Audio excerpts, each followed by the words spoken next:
I wanted to show you guys this Putin campaign event. So Vladimir Putin has finally announced his re-election for president. He's launched his presidential campaign and he's on the campaign trail. And a reporter, Steve Rosenberg, went to one of Putin's campaign events to talk to the type of people that were there, see the themes, and even talk to a top RT propagandist who didn't like what he had to say.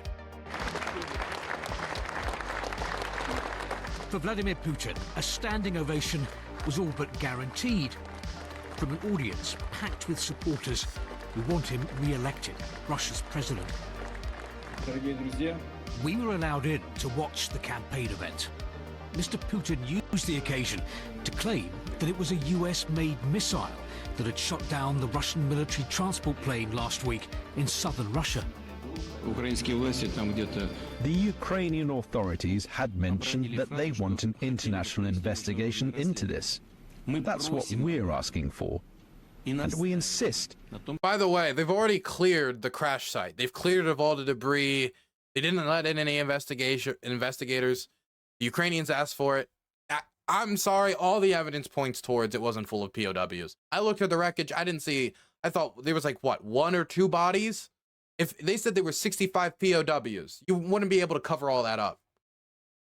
That an international investigation is carried out. For those of you who don't know, there was a IL-76 military transport aircraft that was shot down in Russia, and the Russians, wanting to cope about it, be blunt, they have now said, actually, that transport aircraft was full of Ukrainian POWs, so you actually shot your own guys.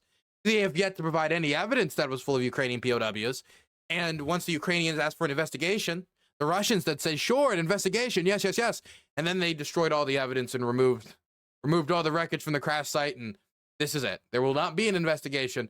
There was no 65 POWs. But there are no international organizations willing to do this.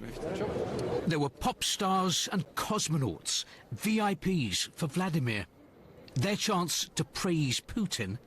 He's extraordinary leader. Extraordinary. Oh, well, I'm convinced. I don't know, and I don't know how the Westerners haven't heard that before. That's convincing to me. And an opportunity to attack the West. Stop picking on us, trying to...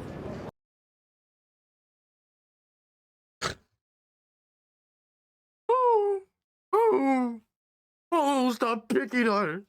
All we did was fill up a few mass graves. Can't even do that anymore, fucking liberals. Trying to dissolve Russia, trying to destroy Russia.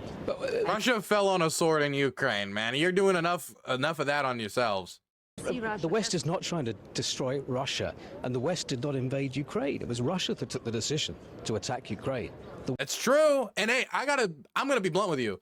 The United States government doesn't want Russia to collapse, and Biden's government, you can see that from their escalation management, and you can see that from the way they approach the war. They're terrified of Russia's nuclear arsenal falling into the hands of a bunch of warlord states in a broken apart Russia and the instability it could cause. And so the Biden administration, at least in my opinion, have taken generally the position of it's better the devil you know than the devil you don't know. They don't want the nuclear arsenal falling into disarray and warlords taking it over. That doesn't mean they wouldn't still like the Ukrainians to win. It's just that they don't want Russia to collapse. They might be happy if Putin croaked. Maybe somebody else took his spot. Somebody who'd maybe be more willing to compromise. Who that person would be, I don't know. Somebody, please manifest them out of thin air. But yeah, no. Who would have thought? She's completely off base. I wonder what it's like for her to get pushed back on a question before. She must not be used to it because she is editor-chief of RT after all. Trying to dissolve Russia, trying to destroy Russia.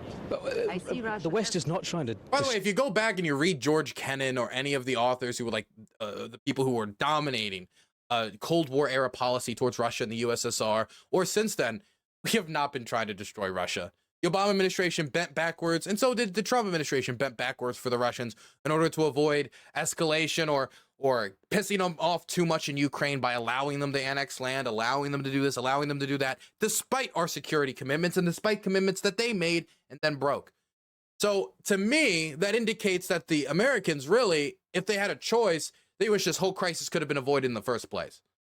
Destroy Russia, and the West did not invade Ukraine. It was Russia that took the decision to attack Ukraine. The West doesn't want bad relations with Russia. You are so old and so naive. Or She can't deal. She can't deal. This is the problem with the Russian media space, is that if you're in a media space where it's basically illegal to call Putin a loser freak, to say, oh, maybe, you know, I don't like that guy, he's a pudgy fucking weirdo, he's a short stack loser, like whatever you want to, if it's illegal to do that, and it's illegal for you to go out there and say, yes, Bucha was a massacre, yes, you guys filled up mass graves, if it's illegal for you to have to deal with the facts and you can just construct whatever reality you want, the power of those facts, and I know this sounds kind of cringe, but it's also true, the power of just having truth smack you in the face like that, it is probably extremely frustrating, because she can say whatever she wants, but this message isn't going to Russians. This is going to an audience that doesn't have to abide by the same rules and standards she does in media. And this is coming from a journalist who's willing to pull the trigger on a question like this. And so she doesn't have a response. So she just calls the dude old, naive, or says it's all lies. you're lying. So I appreciate the journalist doing this and asking that difficult question. I appreciate it. Definitely considering where he is. Fucking Moscow. I suspect that the idea behind all of this and all this celebrity support is to show us that candidate Putin is in a league of his own, Premier League Putin. But keep in mind, he runs the league. This is his political system, his rules of the game. Vladimir Putin's most vocal critics have long been relegated. They're either in exile or in prison. Former TV journalist Ekaterina Duntsova had tried to get on the ballot to challenge President Putin. She was calling for peace in Ukraine, the release of political prisoners, and a humane Russia. The authorities barred her from running, claiming her paperwork wasn't in order. I think the political system here sees me as an alien object and doesn't know what to do with me. 1 second. Why do we imagine our state media is less biased? Okay, first off, we don't have state media in the way that RT is state media. But secondly, there is a difference. If I went on to CNN and said that, you know, Biden is a loser old fart and that his policies towards Iran had failed, or his policies toward this has failed, and he's getting our troops killed, or this and that, I can say whatever I want, and then I can go home and I can sleep.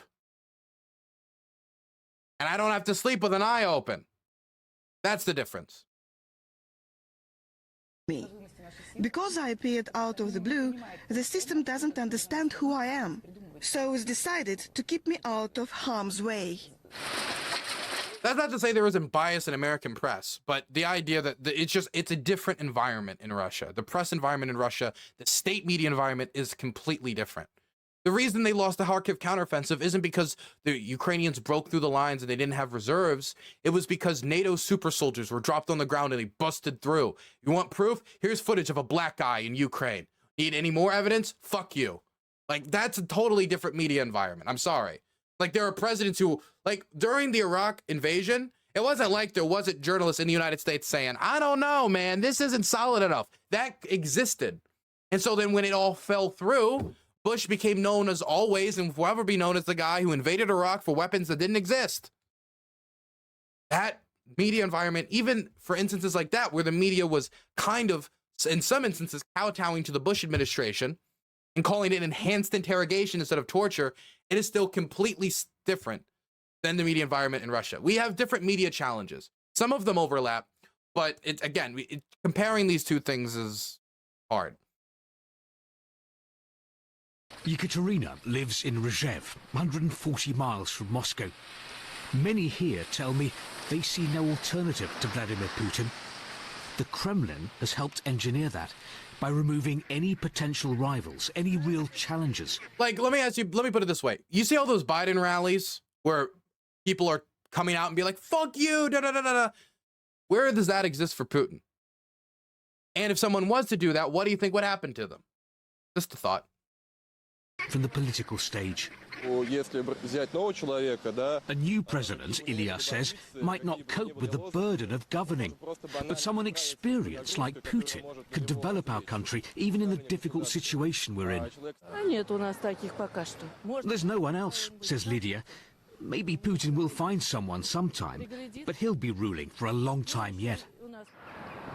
Perhaps that's why there's little excitement here about the election. There will be other candidates, but Russians already know who'll come out on top. Steve Rosenberg, BBC News, Russia. Well, and with that, I think we're going to wrap up